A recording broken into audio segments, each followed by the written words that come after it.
1 চামচ মুলতানি মাটি দিয়ে ঠিক এইভাবে মাখুন। গরমের মধ্যে মুখে ট্যান পড়ে গেছে, যারা পার্লারে গিয়ে ট্যান রিমুভ বা ফেশিয়াল করার টাইম পাও না বা পার্লারে গিয়ে অত টাকা খরচা করতে চাও না, তাদের জন্য এই রেমেডিটা। বাড়িতে থাকা কিছু উপকরণ দিয়ে স্কিনকে করে তুলুন ধবধবে ফর্সা বা কালো দাগ। সূর্যের আলোয় আমাদের স্কিন কালো হয়ে যাচ্ছে, এই রেমেডিটা আমাদের স্কিনে ট্যান রিমুভ করে। তাহলে আমরা দেখে নিই কী কী উপকরণ দিয়ে এই ডিটেন ফেস প্যাকটা বানিয়েছে। এখানে নেব মুলতানি মাটি, যেটা আমাদের রঙকে ফর্সা হতে ডিটেন করতে সাহায্য করে। আর নেব হলুদ গুঁড়ো 1/2 চামচ, মধু আর লেবু রস নেব 1 চামচ। আর এখানে সবগুলো উপকরণ মিক্সড করার জন্য নেব 1 চামচ গোলাপ জল।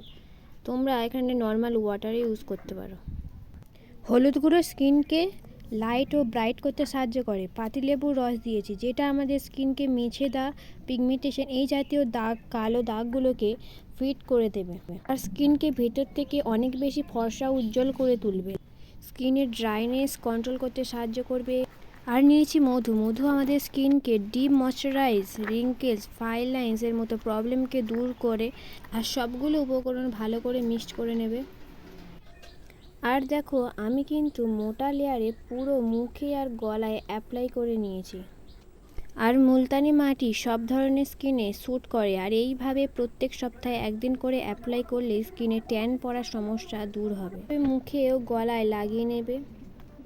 এইভাবে 5 থেকে 10 মিনিট প্যাকটা রেখে দিতে হবে ফেসে। প্যাক শুকনো হয়ে গিয়েছে, এবার আমি নর্মাল ওয়াটার দিয়ে এটা ধুয়ে নিতে হবে। এইভাবে মাসাজ করে করে প্যাকটা তুলতে হবে। আমি যেইভাবে করছি ঠিক এইভাবে করে তুলবে। প্যাকটা ধোয়া হয়ে গিয়েছে, আমার মুখটা এবার দেখো স্কিনটা কত গ্লো করছে। তোমাদের যদি এরকম ভিডিও ভালো লাগে তো আমাকে একটা কমেন্ট করে জানিও। আর যারা আমার চ্যানেলে নতুন তারা অবশ্যই একটা সাবস্ক্রাইব